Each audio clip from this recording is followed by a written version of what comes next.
Okay, here's a little update in my bedroom. I have several studios or working places that I have artwork that I work. So sometimes in my bedroom I need to work stuff. I have my studio, and then I have another studio downstairs. I'm going to do just a quick. Now these are in my room mainly because my work is kind of a constant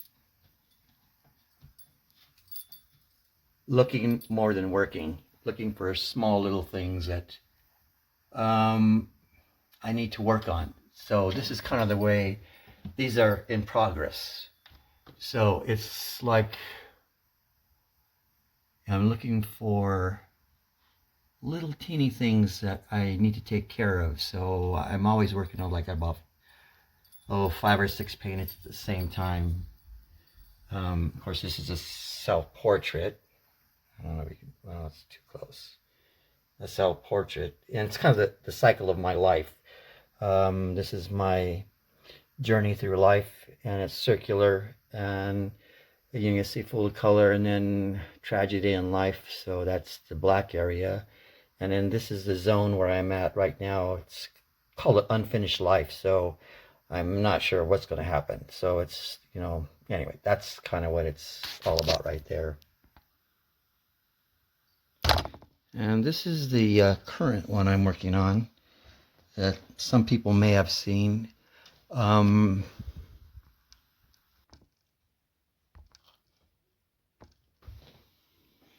Okay, so as an artist, I'm never happy with an entire painting, and I've come to that's just part of the MO of being an artist. So I have to rely on small little areas that I find that work. So like this mountain range here, it's okay, kind of like it. It's got some nice things in there. I'm just going to go over a couple of little areas, make them a little darker. And it's just random stuff. So there's like little areas, like right in here. I don't know if you've seen that part, but I really like this little area that just worked out. I prefer this, the colors, they're a little bit more vibrant than this. So anyway, so just finding little things that need help. Like there's a little bit right here that could use a little bit of a line work. And this is the way I work. Like I said, I spend more time looking than working, because I'm always looking for little things, and there's so many little things that need work.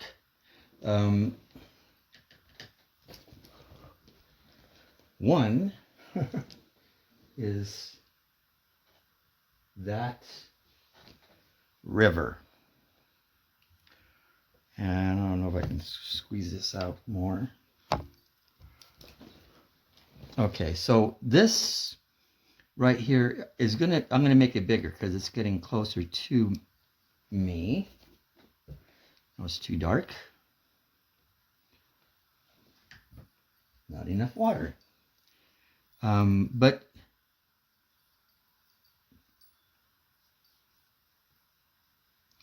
and this is kind of going to be like rapids in the river. So I'm just going to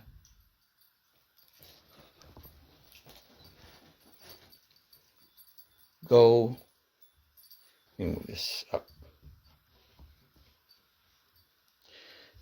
and leave a little bit of white coming through.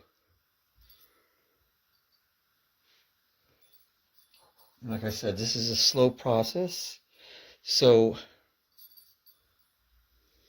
I'm just gonna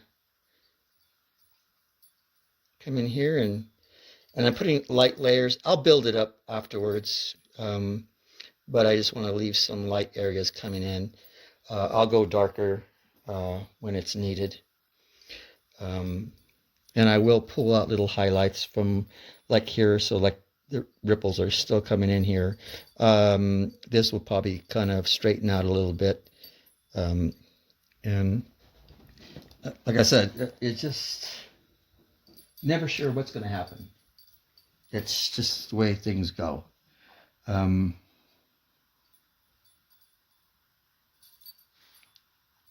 this is my technique for everything, whether I am doing dinosaurs, landscapes, insects. I'm doing light layers, but I have to think about it forever of like, okay, that worked, that didn't work. I could probably fix that a little bit. I'm gonna have to pull. So it's putting colors on, taking colors off, but going lightly and building up colors so that it's not forced right away. And I'll look at it, and another way I do it is I have something called a reducer. It looks like a magnifying glass, but it's the opposite. It makes things smaller. So you could use that for close work. So it looks, when you look through it, it looks like they're farther away. So it gives, you don't have to get up off your chair and stand back, what a lot of artists do. That eliminates that. It's just kind of makes it look like you step back. So you can see it kind of from like a distance when you're right close to it. It's a really unique tool.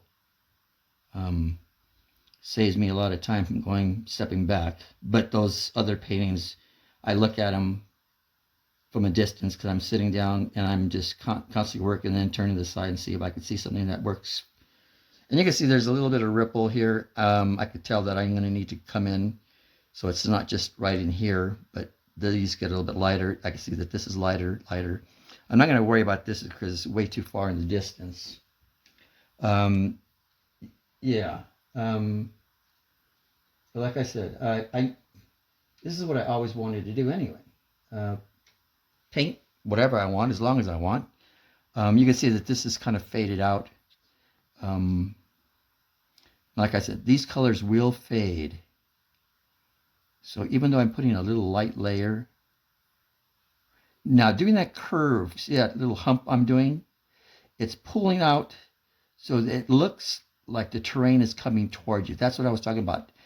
The line work that follows the curvature. So that's how I made my mosasaur actually look like it has a belly in it and the chest is popping out because of the curve line.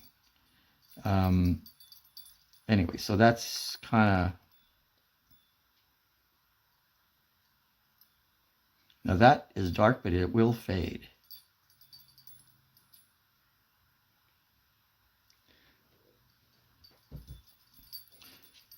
I'm going to come in here and just make a little bit of a shadow. I'll blend that out later with a little bit of water.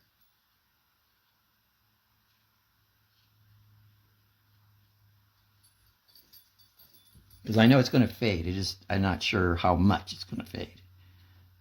That looks a really like hard line, so I'm just going to come in here and blend that just a little bit now.